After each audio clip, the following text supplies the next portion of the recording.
berbagai polemik MBG, tetapi justru karena posisinya sebagai bagian dari kepemimpinan bagian sebelumnya yang membuat publik atau kita semua mempertanyakan sejauh mana pergantian ini benar-benar akan membawa perubahan jika berbagai persoalan terkait tata kelola, efektivitas program, dan kontroversi anggaran itu terjadi ketika ia turut serta dalam struktur kepemimpinan dari periode sebelumnya. Semakin menguat pada posisi yang lain ketika mencoba melakukan profiling terhadap latar belakang kepala bagian yang baru ini, ternyata lebih banyak terbentuk dari dunia jurnalistik, media, dan politik, Pak.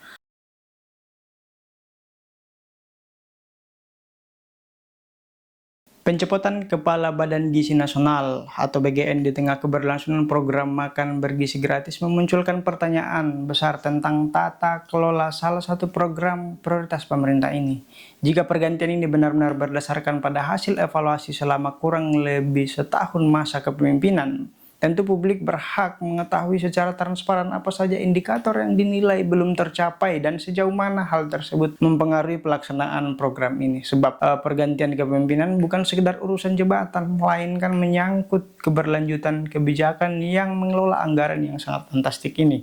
Di lain sisi, langkah Presiden dapat dibaca sebagai sinyal bahwa keberhasilan MBG atau makan bergizi gratis tidak hanya diukur dari seberapa luas program berjalan, tetapi dari efektivitas, akuntabilitas, dan kualitas pelaksanaannya. Pertanyaan kini bukan lagi pada mengapa Kepala Badan Gizi Nasional ini dicopot, melainkan apakah pergantian ini akan menjadi titik balik perbaikan program atau justru menunjukkan bahwa fondasi kelembagaan Badan Gizi Nasional sejak awal memang belum siap atau kuat. Keraguan terhadap kekuatan fondasi kelembagaan pada Badan Gizi Nasional muncul bukan tanpa alasan.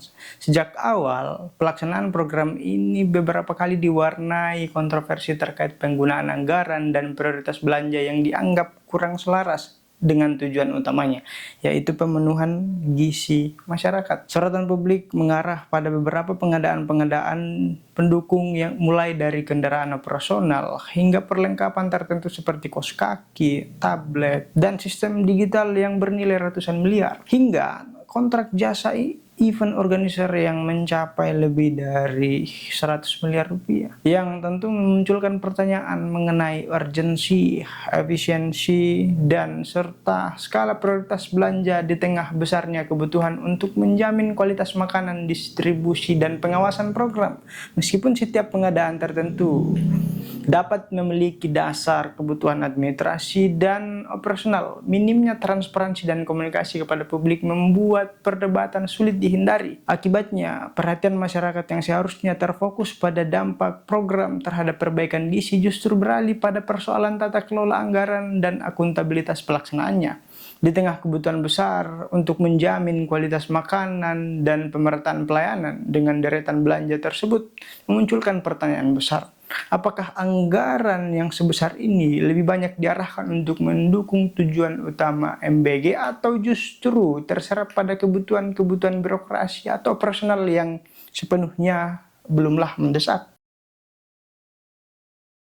Keraguan terhadap Kepala BGN yang baru yang diangkat oleh Presiden Prabowo Subianto, Nanik Sudaryanti Dehang, muncul bukan karena ia menggantikan Dadan Hidayana di tengah berbagai polemik MBG, tetapi justru karena posisinya sebagai bagian dari kepemimpinan bagian sebelumnya yang membuat publik atau kita semua mempertanyakan sejauh mana pergantian ini benar-benar akan membawa perubahan jika berbagai persoalan terkait tata kelola, efektivitas program, dan kontroversi anggaran itu terjadi ketika ia turut serta dalam struktur kepemimpinan. Maka wajar jika muncul pertanyaan tentang apakah yang membedakan kepemimpinannya dari periode sebelumnya. Keraguan tersebut semakin menguat pada posisi yang lain ketika mencoba melakukan profiling terhadap latar belakang kepala bagian yang baru ini, ternyata lebih banyak terbentuk dari dunia jurnalistik, media, dan politik, Pak. Bukan dari bidang gizi, kesehatan masyarakat, atau pangan.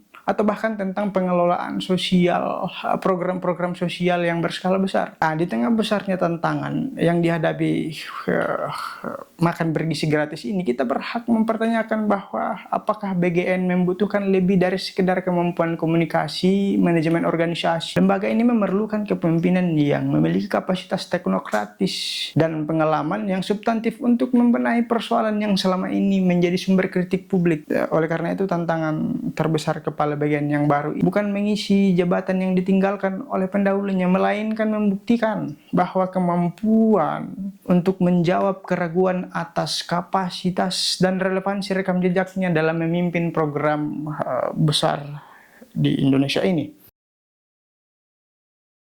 Pada akhirnya, program makan bergizi gratis terlalu mahal untuk dijalankan tanpa pengawasan yang begitu ketat. Dengan anggaran yang mencapai ratusan triliun ini, publik tentu berhak menuntut lebih dari sekedar serapan anggaran dan klaim keberhasilan. Kepemimpinan baru BGN ini harus berani membuktikan bahwa setiap rupiah atau pundi-pundi rupiah yang keluar dari BGN harus berorientasi pada perbaikan gizi masyarakat, bukan terserap pada belanja-belanja yang sangat jauh dari tujuan utama program ini. Tentu transparansi, evaluasi terbuka, dan keberanian melakukan koreksi harus menjadi fondasi kepemimpinan yang baru ini. Sebab pada akhirnya yang akan dinilai publik bukan siapa yang memimpin BGN, melainkan apakah anggaran yang fantastik ini benar-benar menghasilkan generasi yang lebih sehat atau hanya menambah daftar panjang proyek negara yang mahal tetapi minim dampak. Mari kita pantau.